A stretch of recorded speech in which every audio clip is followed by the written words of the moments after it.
नमस्कार दोस्तों। तो हाफिज़ सईद के ऊपर जो शिकंजा है वो अब और ज़्यादा कसते चला जा रहा है। इसको आप गलत फहमी में मत लीजिएगा कि हाफिज़ सईद पे पाकिस्तान की सरकार शिकंजा कस रही है। नहीं, पाकिस्तान की सरकार बिल्कुल शिकंजा नहीं कस रही है, लेकिन खबरें ऐसी आई थी। कुछ दिनों पहले एक खबर आई थी कि हाफिज़ सईद के ऊपर अटैक हुआ जिसमें हाफिज़ सईद बाल बाल बच गया था। कुछ एक आध साल पहले की ये खबर है। हालांकि ये खबर बहुत ज़्यादा छपी नहीं, कहीं पर लिखा नहीं गया, पाकिस्तान की सरकार ने एक्सेप्ट नहीं किया, किसी ने कुछ बोला नहीं इसके ऊपर, लेकिन भारत के अखबारों में लिखा गया था और ऐसा अटैक हुआ भी था कि जानने वाले कहते हैं, जो एक्सपर्ट्स हैं। अब हाफिज़ सईद का राइट हैंड मैन अबू कातल, जो कि हमेशा हाफिज़ सईद के साथ देखा जाता था, अगर आप ये पिक्चर, आपको तस्वीर थोड़ी बहुत दिख रही होगी तो यहाँ पर आप देखिए कि ये हाफिज़ सईद और उसके पीछे जो पर्सन है, जो पूरा सर्कल है, वो अबू कातल है।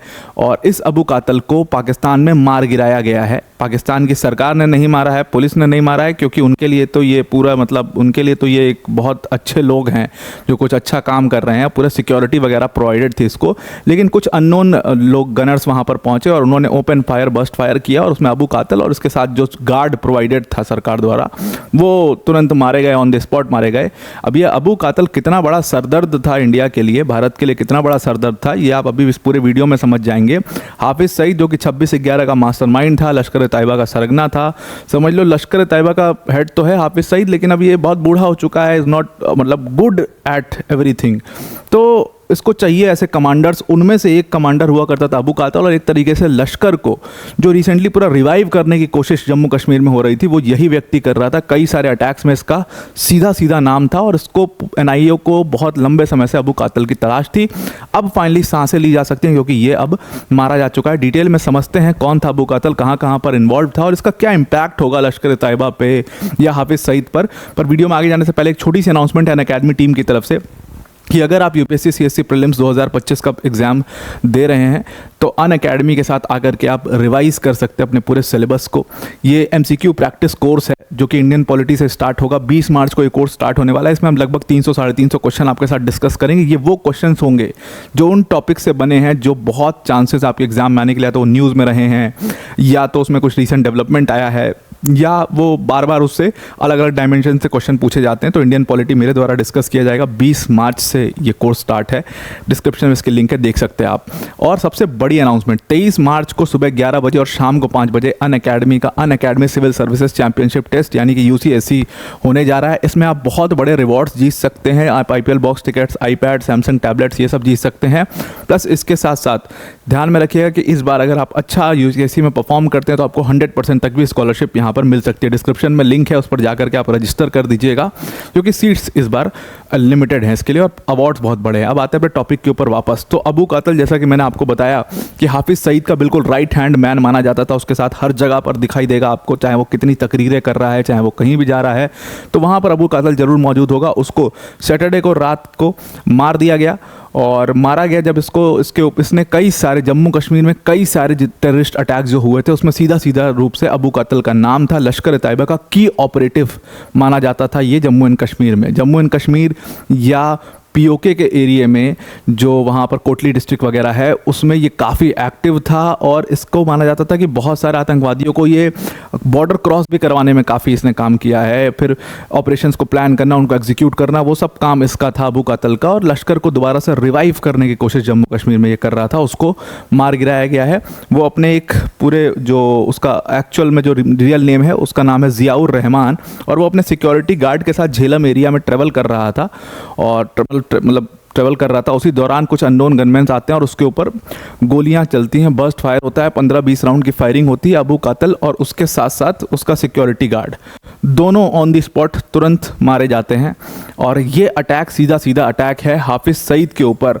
अब हाफिज़ सईद तो आपको पता है कि पाकिस्तान में उसकी क्या थाक चलती है, और ISI को कितनी ज़रूरत है हाफिज़ सईद की, और लश्कर तैयबा को तो वैसे भी गुड बॉयज़ ऑफ ISI बोलते हैं। बहुत क्लोजली ही लोग मिल करके काम करते, तो हाफिज़ सईद को बहुत महफूज, बहुत संभाल के रखा जाता है, क्योंकि उसने पूरा लश्कर खड़ा किया, कई सारे बड़े बड़े अटैक, और सबसे बड़ा अटैक 26/11 का आपको पता ही है, वो हाफिज़ सईद ने करवाया था। उसके बाद से उसकी रिस्पेक्ट बहुत ज़्यादा है पाकिस्तान में। हालांकि मौलाना मसूद अजहर के आने के बाद थोड़ी सी इंपॉर्टेंस कम ज़रूर हो गई है, लेकिन सब एक ही थाली के चट्टे बट्टे हैं, साथ में ही काम करते हैं।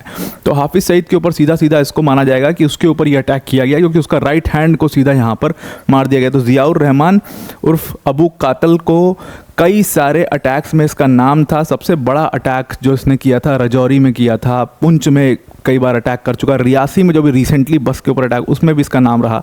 मतलब पुंछ, ये जम्मू के जो पुंछ, रियासी, राजौरी, ये जो रीजन है पूरा, यहाँ पर काफ़ी एक्टिव रहा। बहुत सारे एलईटी के अटैक्स को इसने यहाँ पर, इसका मास्टरमाइंड रहा, उसको प्लान करने से लेकर एग्जीक्यूट करने तक का काम इस व्यक्ति ने किया है। ये और इसका एक और साथी था सैफुल्ला साजिद और जट, इन दोनों की तलाश एनआईए को थी। ये दोनों लश्कर के ऑपरेटिव्स हैं और जैसा कि मैंने आपको बताया, ऑक्यूपाइड जो पीओके का, मतलब पीओके का जो एरिया है, वहाँ पर कोटली डिस्ट्रिक्ट में काफ़ी ज़्यादा एक्टिव रहते थे और यहाँ से ये बॉर्डर क्रॉस करवाने का काम बहुत ज़्यादा करते थे।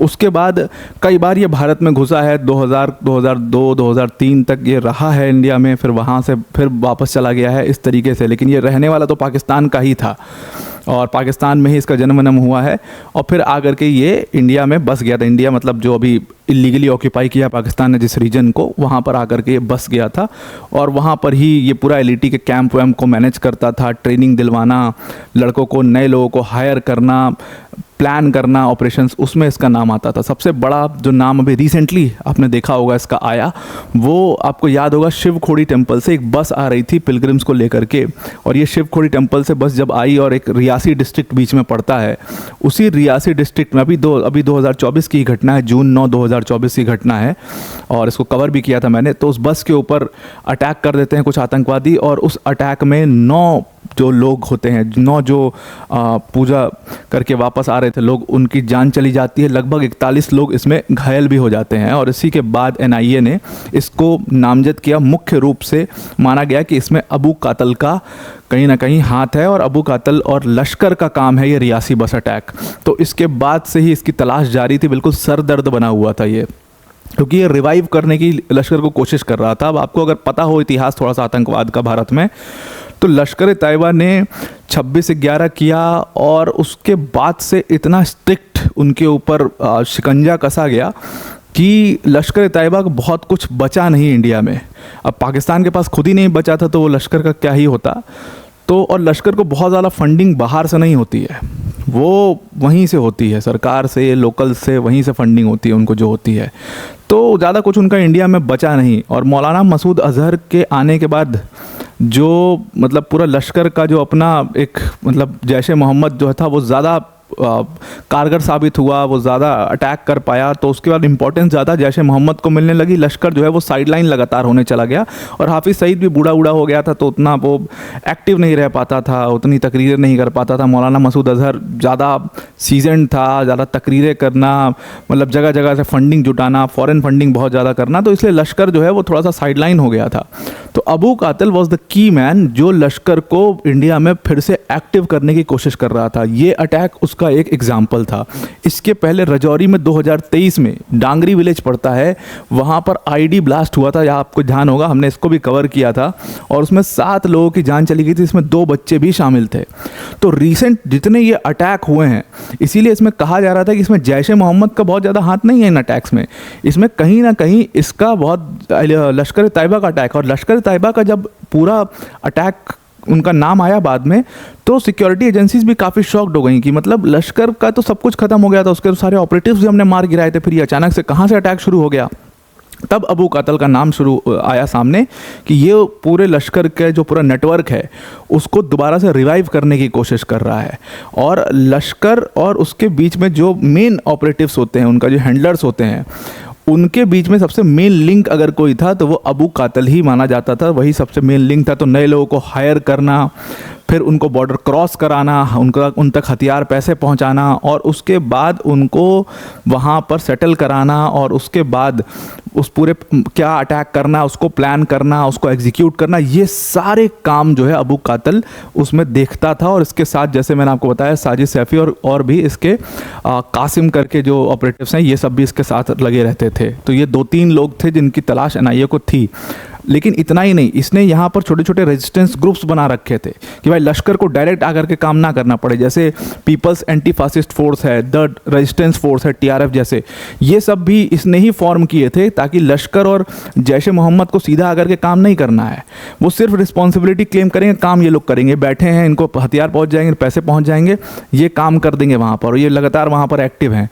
तो ऐसे रेजिस्टेंस ग्रुप बना करके ये और ज़्यादा खतरनाक हो गया था। तो तभी से पूरा एनआईए को इसकी तलाश थी, इसका जो दोस्त है साजिद जट और कासिम, इन सब की तलाश एनआईए बहुत लंबे समय से कर रहा था। फाइनली चैन की सांस लिया जा पाएगा क्योंकि अबू कातल को मार दिया गया है। अबू कातल और साजिद जट ये दोनों पाकिस्तान के रहने वाले हैं। वहीं कासिम जो है ये कश्मीर का लड़का था और फिर ये बॉर्डर क्रॉस करके चला जाता है और एलईटी ज्वाइन कर लेता है 2005-07 के करीब, और उसके बाद से फिर ये एलईटी लश्कर तैयबा के लिए काम कर रहा था। आई होप आपको पूरा आर्टिकल समझ में आ गया होगा। वीडियो को एंड करने से पहले अनअकैडमी टीम की तरफ से एक बहुत बड़ी अनाउंसमेंट है। 23 मार्च को सुबह 11 बजे और शाम को 5 बजे Unacademy civil services championship test होने वाला है और इस चैंपियनशिप टेस्ट में आपको इस बार पहली बार अनअकैडमी 100% स्कॉलरशिप दे रहा है। अगर आप अच्छा परफॉर्म करते हैं तो इसमें आप बड़े बड़े prizes, IPL box ticket, iPad, Samsung tablets, मतलब स्मार्ट वॉच, ऐसे जो रिवॉर्ड्स हैं वो आप जीत सकते हैं। डिस्क्रिप्शन में इसकी लिंक है, उस लिंक पर क्लिक करके आप ज़रूर से इस पूरे UCSC civil services championship test के लिए एनरोल कर लीजिएगा। तो डिस्क्रिप्शन में उसकी लिंक है। आपको पूरा आर्टिकल समझ में आ गया होगा। आज के लिए इतना ही। Thank you and have a nice day.